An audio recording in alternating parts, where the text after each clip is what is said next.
Term limits equals no kings. Hi, I'm Philip Blumel. Welcome to No Uncertain Terms, the official podcast of the Term Limits Movement, published on June 16th, 2025. This is episode number 265. Over the weekend, there were protests scheduled around the country under the banner of No Kings. The idea, of course, is that President Trump is abusing his presidential powers, particularly in the realm of immigration law enforcement.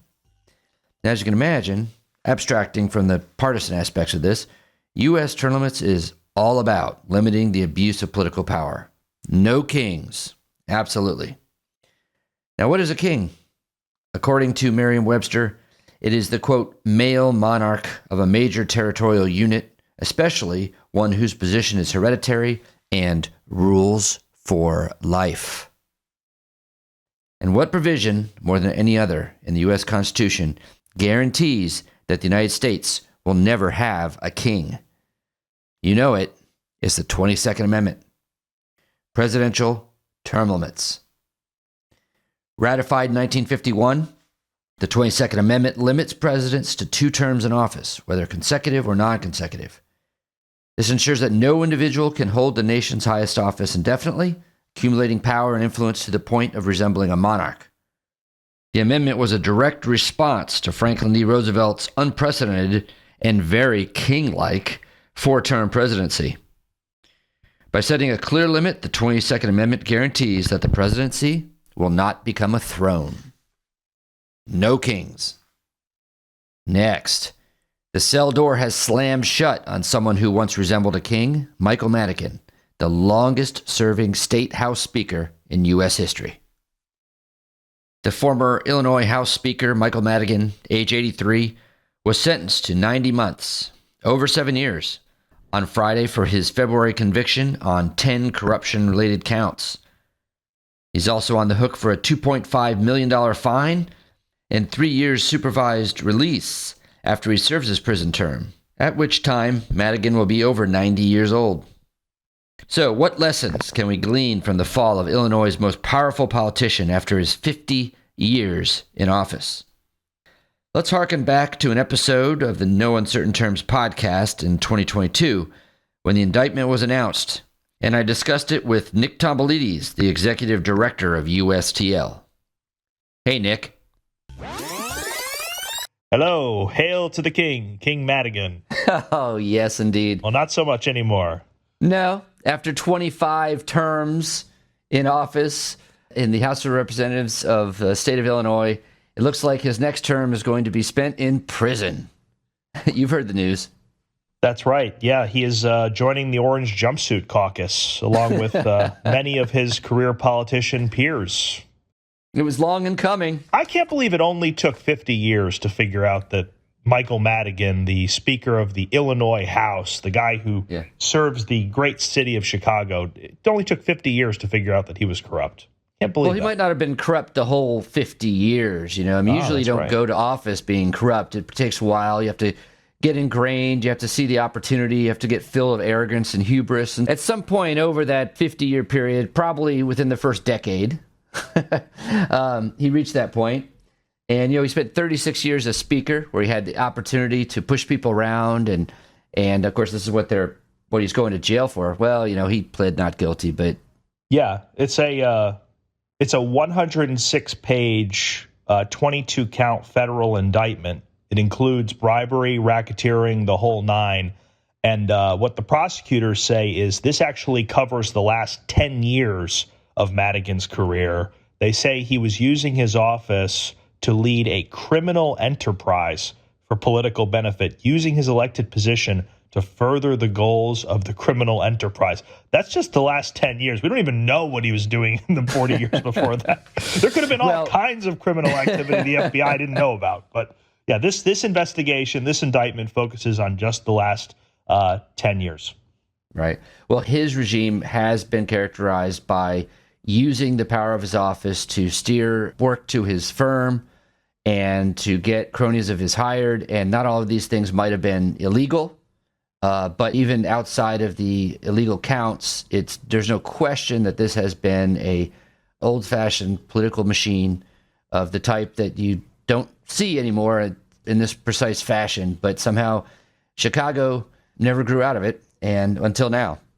Well, I watched the press conference that the U.S. attorney had about this, and the U.S. attorney was very clear that this alleged scheme, Madigan could not have pulled it off if not for the power that he had accrued over many decades in office.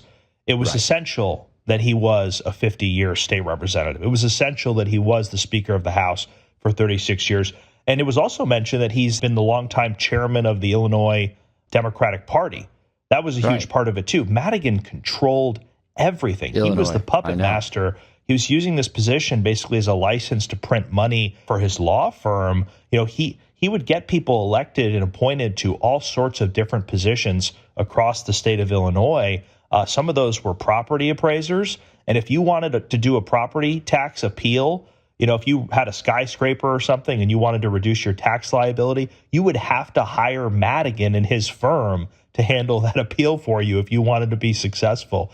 It was just so corrupt. And you know, he was putting these people in positions and he was bending the rules to confer benefits on them. One thing that was in here that was very interesting, you know, Madigan had his loyalists in all of these different positions, and he had these big donors who wanted favors from him. And he was actually getting the children of these people internships with the state utility companies, even though they didn't meet the requirements. Like, they had terrible GPAs. These kids were failing out of school, but Madigan had the connections and he was pulling the strings to help get these kids internships that they didn't deserve. So it was just the most corrupt, incestuous scheme that you've seen. And Madigan was the centerpiece of all of it. Yeah. You know, I take away three main lessons from the story of Michael Madigan. One of them is just reiterates the fact that there is no industry that is more corrupt than being a legislator in the United States. I think you're being generous by calling it an industry. It's more like a monopoly. It is. Well, the court, I mean, these prosecutors are calling it a criminal enterprise. Yeah. But I guess not all legislators take it to that extreme. But the point is that we talk about these corruption cases on this podcast all the time. We follow them. And there's no industry like this, where every week there's someone new going to prison or being indicted or being caught bribing and embezzling and using undue influence illegally. There's an industry that is so rife with this kind of corruption that there has to be special protections for the public against this type of power. Two, that tenure is no guarantee of success in legislating and in government. That tenure often has its own very negative characteristics to it. And that we're seeing that manifestly here. That there's benefits to the experience, and there are, in politics, absolute negatives to experience. This guy's had all the experience in the world, and he's run the state in the ground, and he's used his power as a criminal enterprise. And then third, that people in this type of position that use power in this way are always and everywhere opponents of term limits, which is a reform that is aimed directly at them. I like to refer to Illinois as the great experiment, okay? Illinois is a great scientific experiment, political science experiment, in what happens when you allow entrenched career politicians to rule over you unfettered, unrestrained, for a very, very long time. The result you get is it's a dumpster fire. They are billions of dollars in debt. They are engulfed by corruption. They have had their bond rating downgraded to the lowest rating in the history of any state in America. Those are the results of career politicians who have only looked out for themselves, who have only looked out for their power and getting reelected, as opposed to serving the people and doing what's in the best interest of the state. So I always laugh when people who oppose term limits say, we need all this institutional knowledge. We need politicians who have experience. I say, look at Illinois. How's that working out for you? How is all that political experience working out for you? It's a testament to what Ronald Reagan said. The only experience you get in politics is how to be political. And it seemed like in the Illinois State House for a very long time, the only experience you got was how to be corrupt. Yeah. Under the tree of Michael Madigan. Next, Happy birthday, U.S. Representative Steny Hoyer of Maryland, who turned 86 over the weekend. Representative Hoyer is apparently running for his 24th two-year term in the U.S. Congress. Last Friday, the congressman attended the 44th annual Bull Roast, a popular campaign event he holds in Mitchellville, Maryland. No word on bowing out. Well, not surprisingly then, the veteran Democrat is facing a primary challenge from a young man, Harry Jaron, who is explicitly calling out Representative Hoyer on his age.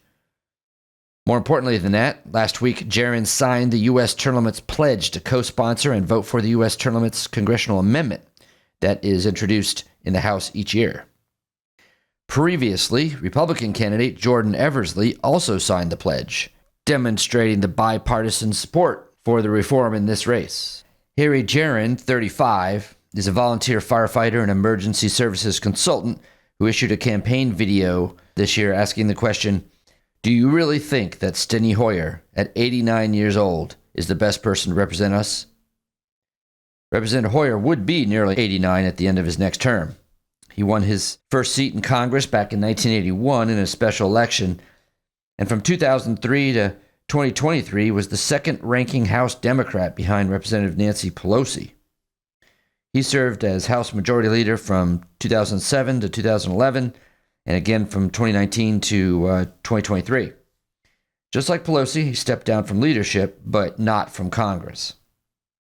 Well, permit me to close this episode of No Uncertain Terms with a message to Representative Steny Hoyer and all career politicians everywhere.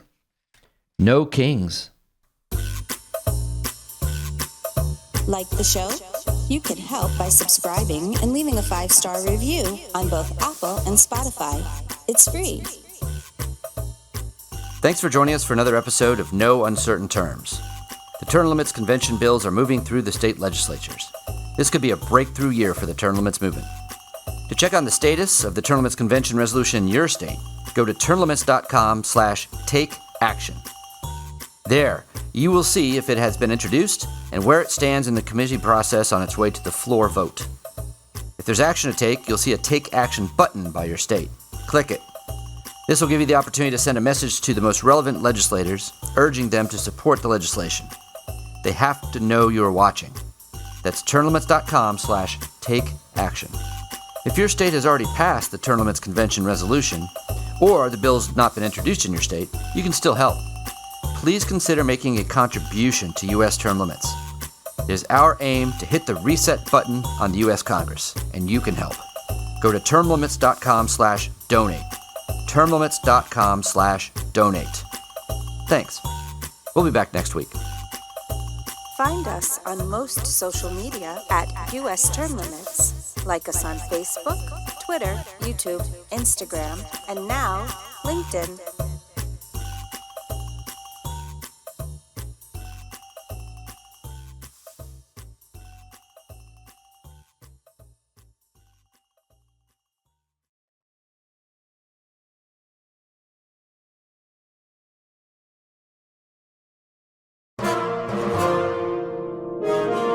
USTL.